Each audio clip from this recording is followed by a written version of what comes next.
Bismillahirrahmanirrahim. Assalamualaikum warahmatullahi wabarakatuh.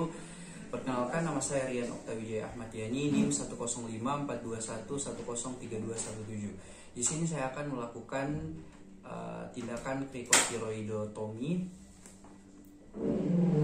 Jadi tujuannya untuk membuat lubang sebagai jalan pintas pada saluran krikoid untuk melakukan oksigenasi dan ventilasi pada penderita gagal napas akibat sumbatan jalan napas atas. Jadi pertama-tama kita harus tahu indikasinya terlebih dahulu. Jadi bila ada sumbatan jalan napas atas yang nyata, kemudian bila kita memberikan napas bantu ventilasi dengan back valve mask itu gagal dilakukan. Alat dan bahan yang kita siapkan itu pertama boneka manikin, meja atau tempat instrumen, kemudian sarung tangan, larutan desinfektan, alkohol atau povidone iodin dan kapas, spuit 12 cc 2 buah, lidocaine 2%, perlengkapan jet insuflasi yaitu pipa berbentuk Y di mana satu lubang dihubungkan dengan oksigen dan tabung oksigen.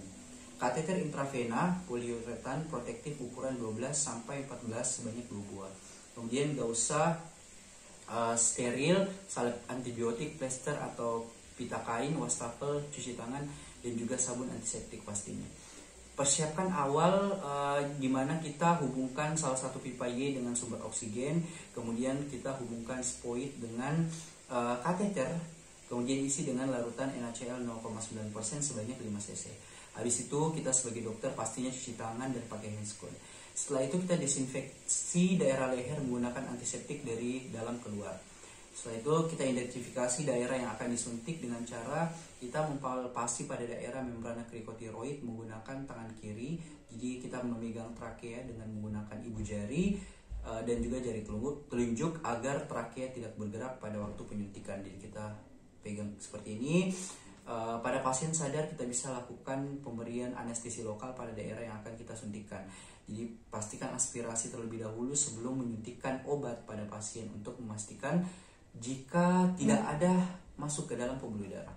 Setelah itu ambil jarum yang sudah dipersiapkan, jadi kita tusuk pada garis tengah midline di atas membrana krikoidea dengan sudut 45 derajat ke arah kaudal.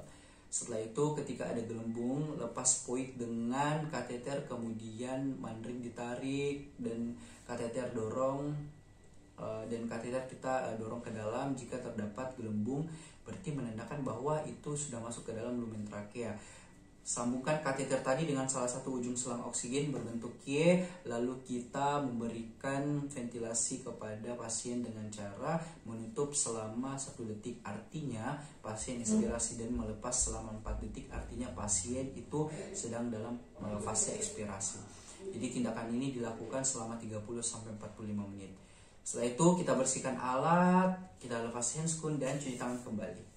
Selanjutnya saya akan melakukan tindakan torakostomi. Jadi torakostomi itu mempunyai tujuan untuk membuat lubang pada dinding dada di sela interkosta 2, linea mid clavicula untuk mengeluarkan udara di pleura pada kasus yang sering kita dapatkan yaitu tension pneumothorax.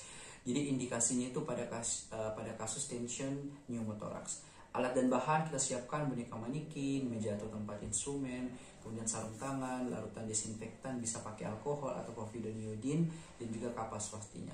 Kita siapkan spuit 12 cc 2 buah, lidocaine 2%, kateter intravena poliuretan protektif ukuran 12 sampai 14 2 buah, kemudian gak usah steril, pembalut steril, dan juga cairan NaCl 0,9%. Dan yang paling penting adalah larutan antiseptik dan juga wastafel untuk cuci tangan.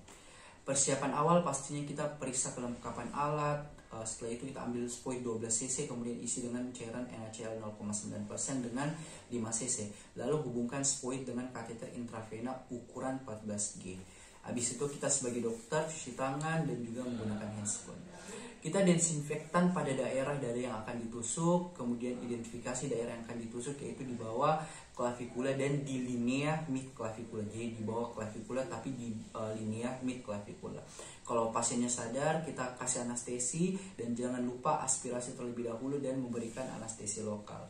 Selanjutnya ambil kateter yang telah disambungkan dengan spuit, kemudian kita lakukan penusukan pada di bawah klavikula tadi, jadi di interkosta 2 dengan linea mid klavikula. Kita tusukkan sampai terdapat gelembung udara. Ketika Ketika sudah terdapat gelembung udara, tarik mandrin dan kateter didorong masuk ke dalam.